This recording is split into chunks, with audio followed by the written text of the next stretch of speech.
Halo, ini nama saya Renaldi Indra Jaja dari kelas 11 IPA 4, absen 32. Pada kesempatan kali ini saya akan melakukan wawancara bersama dengan Bapak Yanto Handoyono. Sebelumnya saya akan memperkenalkan diri saya terlebih dahulu. Nama saya Renaldi Indra Jaja dari SMA Serada Santo Thomas Aquino. Terima kasih Ray. Perkenalkan nama saya Yanto Handoyo, lulusan dari Universitas Bina Nusantara, jurusan Teknik Informatika. Baik Pak, tadi kan kata Bapak lulusan Universitas Binus Nusantara, jurusan Teknik Informatika. Nah, pada saat di jurusan Teknik Informatika, kalau saya boleh tahu, itu belajar tentang apa aja sih Pak? Dan ngebahas tentang apa aja Pak? Pada umumnya pada saat kita kuliah Teknik Informatika, kita belajar tentang membuat suatu program atau software. Ya, baik secara menggunakan bahasa C++, Pascal, DLP, Visual Basic yang pada zaman itu cukup difavoritkan oleh perusahaan-perusahaan. Di umumnya seputar software saja sih. Baik Pak, saya mengerti. Jadi pada dasarnya jurusan Teknik Informatika itu mempelajari bagian dasar-dasar software terlebih dahulu. Nah, saya mau tanya nih Pak, pada saat Bapak mengambil jurusan Teknik Informatika, itu tugas yang umum itu seperti apa sih Pak? Tugasnya seperti apa atau bagaimana tugasnya? Apakah sulit atau mudah atau bagaimana Pak? Bisa dijelaskan Pak? Untuk tugas-tugas saya sendiri sebenarnya selain udah pasti membuat program ya. Membuat program, kita buat program dari apa yang tadi saya bilang pakai Pascal, C++, DLP atau Visual Basic. Selain membuat program, tugas-tugasnya kita juga membuat seperti perancangan. Perancangan itu kayak perancangan desain network seperti apa, topologi network, terus juga mengenai tugas kayak kalkulus. Nah, kalkulus itu lumayan berat ya menurut saya selama kuliah eh, teknik informatika karena ada 3 mata kuliah kalkulus, kalkulus dasar, menengah sampai tingkat yang mahir ya. Jadi itu menurut saya itu paling paling berat untuk ininya. Perhitungannya juga dengan integralnya itu juga cukup cukup memakan waktu ya. Walaupun pada umumnya kalau kita membuat program ya tidak sampai begitu juga tidak menggunakan apa namanya kalkulus ya. Mungkin kalau untuk uh, membuat software yang robotik ya mungkin bisa jadi ya, tapi so far kemana itu kita cuma hanya bahasa bikin program menggunakan bahasa mesin, bahasa apa, bahasa mesin ya, bahasa mesin yang biasa aja ya kan. Terus ada program-program yang uh, database ya, itu aja sih. Baik Pak, saya mengerti tentang tugas-tugas yang ada di jurusan Teknik Informatika. Sekarang saya ingin bertanya tentang pergaulan di fakultas itu bagaimana sih Pak? Katanya kalau kebanyakan orang, katanya kalau fakultas teknik informatika itu kebanyakan culun-culun dan dia itu kebanyakan sering menutup diri, yaitu introvert. Nah, kalau waktu Bapak masuk di fakultas teknik informatika itu pergaulannya gimana? Sebenarnya bukan hanya teknik informatika aja ya yang uh, culun atau apa. Pada intinya dari setiap jurusan pasti ada lah yang introvert atau culun itu seperti itu ya kan. Kalau di waktu saya kuliah itu ya bergaul ya biasa aja ya, yang menutup diri ada, yang terbuka juga ada. Jadi habis pulang kuliah have fun bersama-sama teman juga main ice skating dan lain-lainnya juga ada aja. Tidak terlalu harus begitu juga, ya kan. Tergantung individu masing-masing ya, seperti apa gitu. Jadi nggak selalu gitu, ya kan. Oh iya, ada juga kita ada suatu perkumpulan di mana di kampus namanya HIMTI, Himpunan Mahasiswa Teknik Informatika. Di situ Anda bisa saling sharing tentang knowledge dengan itu organisasi yang di mahasiswa di untuk teknik informatika ya. Jadi kita bisa sharing eh, program apa, ada pelatihan juga. Ya, jadi di situ bersosialisasi dengan organisasi kemanusiaan yang lain-lain juga, termasuk juga dengan tempat kuliah yang lain ya. Baik, saya mengerti Pak. Sekarang saya ingin bertanya Pak, dosen yang mengajarkan Bapak pada saat waktu jurusan di teknik informatika bagaimana Pak? Cara mengajari gimana atau bagaimana Pak? Bisa menjelaskan? Pengajaran dosennya itu tergantung style masing-masing dosen ya, tidak semua sama ya, karena masing-masing dosen memiliki kepribadian masing-masing. Ada yang strict, ada juga yang santai aja, ya kan. Jadi dari segala kalau umur ada yang tua, ada yang muda juga, semua eh, memiliki kemampuan atau capable masing-masing di bidangnya. Jadi nggak mungkin yang tidak memiliki kemampuan itu dia mengajar.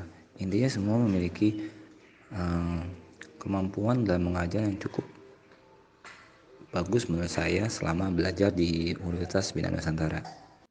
Oke Pak, apakah Bapak pada saat mengambil jurusan di teknik informatika, apakah ada yang spesial Pak dalam jurusan tersebut?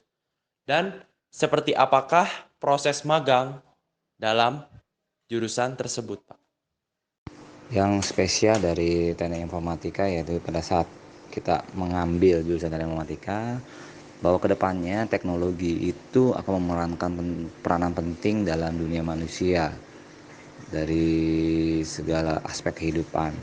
Ya terbukti sekarang ini banyak eh, kita memanfaatkan teknologi seperti timbulnya Android, iPhone, itu semua dari asal mula teknologi dari yaitu awalnya software itu sendiri, ya kan, software tersebut. Untuk magang sendiri ataupun kalau dulu disebutnya namanya kerja praktek, itu tergantung dari jurusan masing-masing. Kalau saya mengambil jurusan informatika, saya membuat suatu program yang dimana membantu suatu perusahaan dalam mengambil decision. Jadi saya membuat program kayak kamus teknik support. Jadi seorang teknik support bisa memutuskan ini harus dilakukan apa. Seperti perbaikan printer. Jika indikasinya sekian, maka wajib dilakukan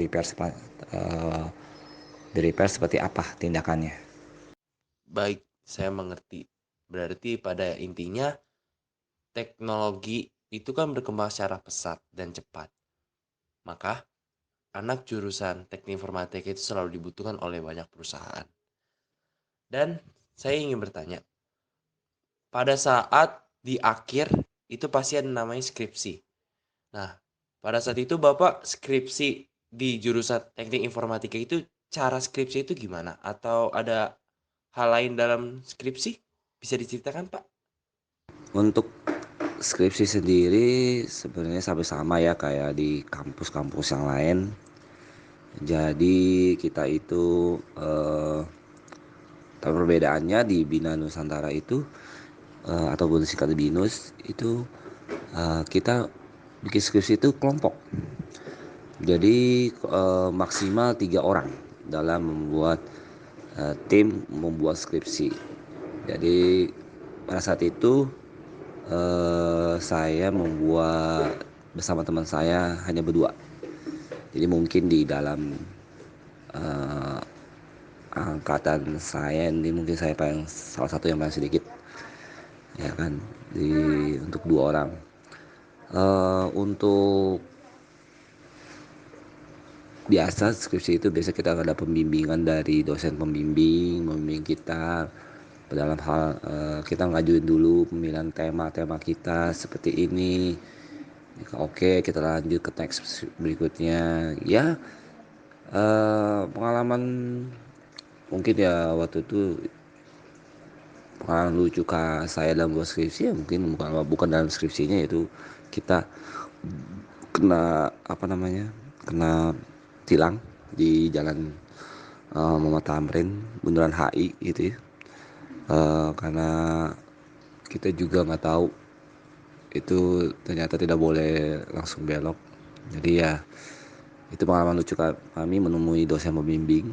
Tapi kalau dosen pembimbing sendiri ya cukup membantu kami dalam lulus, membimbing kami. Ya, untuk bahan skripsinya itu kami biasa nyari di perpustakaan.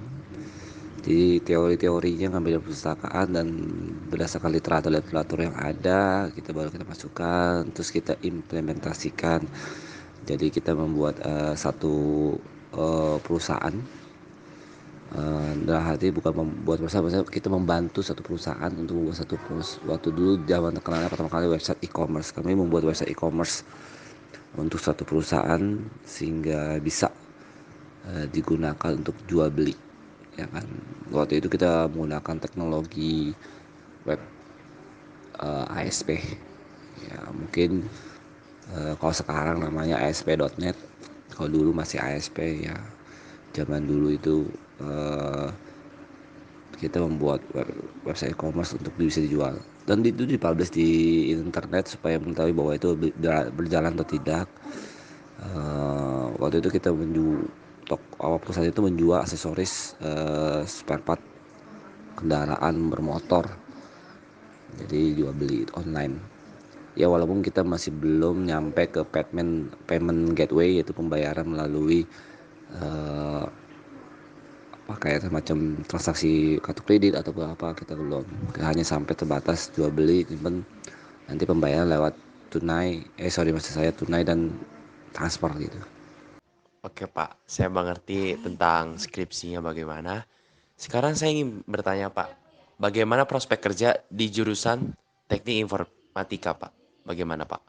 Spek untuk jurusan teknik informatika di masa akan datang akan tetap masih dibutuhkan ya, apalagi kita zamannya big data, jadi blockchain yang kayak money, enkripsi, ya kan, itu semua lagi ngetren-trennya lah. Jadi analis juga bisa, analisis data, ya kan. Ya intinya teknologi itu di masa depan masih banyak lah dibutuhkan, ya kan. Apalagi perusahaan-perusahaan sekarang sudah banyak yang membuat program-program ya.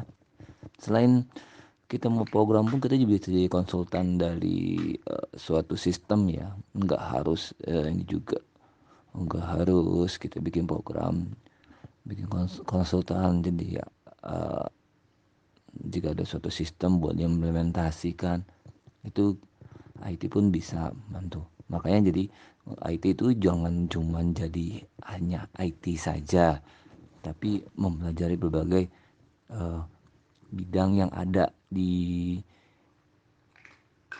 dunia ini. Jadi bisa saling nyambung gitu ya, kayak bisa ke production, bisa ke accounting, bisa bagian sales. Jadi itu semua nanti softwarenya saling menyambung. Oke Pak, saya mengerti tentang prospek kerja yang ada di BINUS Nusantara di jurusan teknik informatika. Pertanyaan terakhir saya yaitu adalah, Bapak punya kiat-kiat atau mempunyai saran atau mempunyai nasihat untuk saya ke depannya dalam masuk ke dalam Universitas BINUS dan saya akan berada nanti di jurusan teknik informatika, apakah Bapak mempunyai saran untuk saya ke depannya bisa maju ke depannya? Saran saya untuk bagi yang Bina Nusantara sudah merupakan pilihan yang tepat, jika ingin mengembangkan, ataupun tertarik dengan dunia komputer, itu khususnya teknik informatika. Jadi hal itu tidak perlu dilakukan lagi lah di Bina Nusantara itu. Akan tetapi kita sebagai mahasiswa ataupun pelajar di Bina Nusantara jangan terlalu berdasarkan hanya belajar dari mata kuliahnya saja, tapi kita juga harus belajar ilmu-ilmu yang lain di sekeliling kita kan. Seperti waktu saya dulu itu, saya belajar ASP itu otodidak dari luar, bukan dari kampus yang mengajarkan. Waktu itu web programming itu masih belum terlalu populer, tidak seperti sekarang ya web programming, seperti Android programming. Jadi saya belajar dari luar, sehingga akhirnya dipakai dalam saya bekerja. Jadi intinya jangan terlalu terpaku pada mata kuliah yang ada, tapi dasar-dasar dari Universitas Bina Nusantara saya pelajari di sana cukup bagus, sehingga teknik programming saya sudah terasa dengan baik dengan dasarnya, sehingga untuk mempelajari bahasa programming yang lain tidak terlalu repot. Karena kalau kita sudah pelajari lebih lanjut bahwa setiap bahasa pemrograman itu hampir sama, hanya beda bahasanya saja, tapi algoritmanya semua sama. Itu aja sih. Oke, makasih ya Pak atas sarannya. Terima kasih juga Bapak telah ingin diwawancara oleh saya. Terima kasih Bapak Yanto Handoyo. Terima kasih Pak. Sama-sama, Ray, dan semoga sukses ke depannya. Amin. Terima kasih ya Pak.